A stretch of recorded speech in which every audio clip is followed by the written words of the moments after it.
Good morning all, எல்லாருக்கும் வணக்கம்.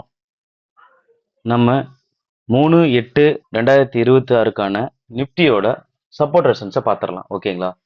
நாளைக்கு மார்க்கெட் மேலே போகணும் அப்படின்னா நம்மளோட பிளாக் லைன் 24,365க்கு மேலேயும் ப்ரீவியஸ் டே க்ளோஸ் 24,383க்கு மேலேயும் போணுச்சு அப்படின்னா 24,443ங்கிற நம்மளோட R1க்கு போகும். ஓகேங்களா?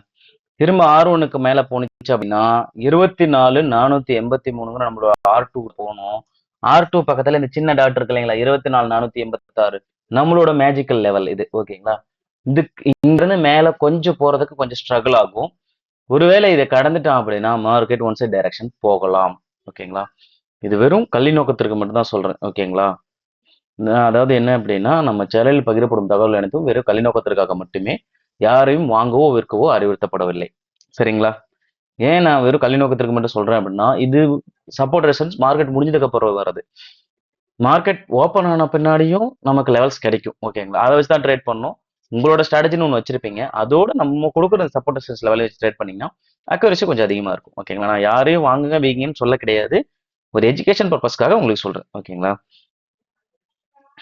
இப்போ அதுவே மார்க்கெட் கீழே இறங்கணும் அப்படின்னா நம்மளோட ப்ரீவியஸ் டே க்ளோஸ் 24,383 கீழேயும் நம்மளோட பிளாக் லைன் 24,365 கீழேயும் இருந்துருச்சு அப்படின்னா ஃபர்ஸ்ட் 24,333ங்கிற நம்மளோட S1க்கு வரும். ஓகேங்களா? அடுத்தது நம்மளோட புட் சைடுக்கான மேஜிக்கல் லெவல் 24,314ங்கிறது கீழே வந்துருச்சு அப்படின்னா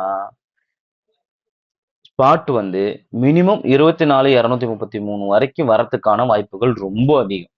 ஓகேங்களா? நான் இப்போ சொல்ற எல்லாமே ப்ரீவியஸ் டே க்ளோஸ் வச்சு, அதாவது நேற்று முடிஞ்சதை வச்சு சொல்றோம். நேத்தோட டேட்டா இருக்குங்களா, ப்ரீவியஸ் டேவோட ஓப்பன் ஐ லோ க்ளோஸ் அதோட டேட்டா வச்சு வரையப்பட்ட சப்போர்ட் ரெசிஸ்டன்ஸ் தான் இது.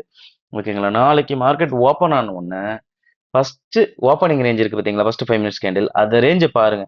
அது ஐயை பிரேக் பண்ணுதா, லோ பிரேக் பண்ணதான்னு பாருங்க. பிரேக் பண்ணி அது ஃபேக் பிரேக் அவுட்டா இல்லை ரியல் பிரேக் அவுட்டா அப்படிங்கிறத தெரிஞ்சுக்கிட்டு அதுக்கப்புறம் நீங்க ஒரு ஸ்ட்ராட்டஜி வச்சிருப்பீங்க இல்லைங்களா, நீங்க ட்ரேட் பண்ணுவீங்களா, அந்த ஸ்ட்ராட்டஜி வச்சு ட்ரேட் பண்ணுங்க.